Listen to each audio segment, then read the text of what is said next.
Hello, this is Michele Knight. This is the astrological update for the week starting the 10th to the 16th of April.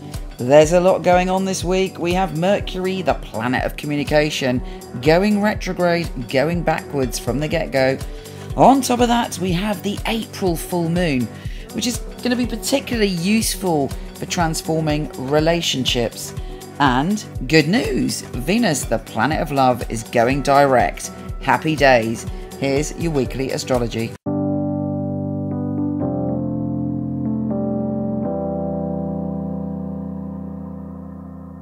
Leo, this week has all sorts of possibilities, but you do have to tread a little bit carefully, particularly when it comes to your career. And that's because Mercury, the planet of communication, is going retrograde in your career zone. So, you know, there might be a part of you not entirely happy with your career at the moment, or you may feel misunderstood. Somebody may be delivering instructions to you and you're like, what are you talking about? That's all the wrong way round. And lots of sort of hassle when it comes to career. So you can handle this beautifully because you are a very generous of spirit being. So I think that you have to understand that the world is in a little bit of chaos with Mercury in this direction, and, you know, be patient when it comes to your career.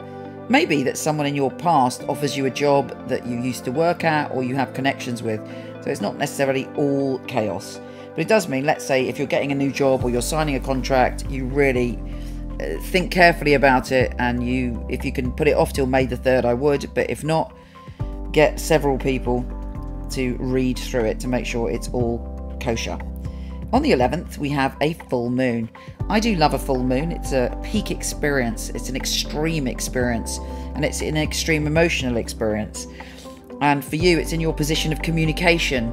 So maybe if there's been something going on with you, suddenly it comes to a head on the 11th. And Mercury, you know, is just about going retrograde. So hopefully it will be a positive, emotional, soulful communication that kind of makes you think. It's also can bring you new ideas and stunning new opportunities. We have the Sun joining forces with ERIS, the warrior, in your position of travel, the unusual, and broadening your horizons. You're very, very determined this week to do what you need to do, to shine, to glow, to be in your power. But be careful you don't get too warrior-like, as ERIS can be a little bit extreme, particularly when it comes to retribution. I would avoid anything that borders on revenge this week, or anything that kind of, you know, you don't need to get back at anyone. The greatest form of revenge is success, and you can use this positive sun energy that's putting you out there in that way. It could also be an unexpected opportunity to travel, as the Sun is also joining forces with Uranus on the 14th. Uranus is the planet of the unpredictable. Anything could happen, a genius idea or a spontaneous shift in your fortunes, and it's in your position of new horizons. So there's definitely a feeling that something new is coming your way, and an opportunity to expand. Now, in other news, on the 15th, Venus is going direct. You've had a bit of a hard time with Venus. You've been maybe looking at past wounds, past relationship wounds, childhood wounds, sexuality wounds.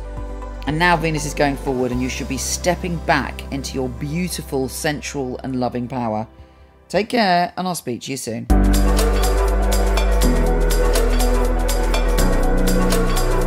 Thank you so much for watching. Please like and share if you do. And I've got a little present for you. If you go to horoscope.co.uk, I now have not only a free chart wheel, but free birth chart interpretation. So pop along and have a look. Take care, and I'll speak to you soon.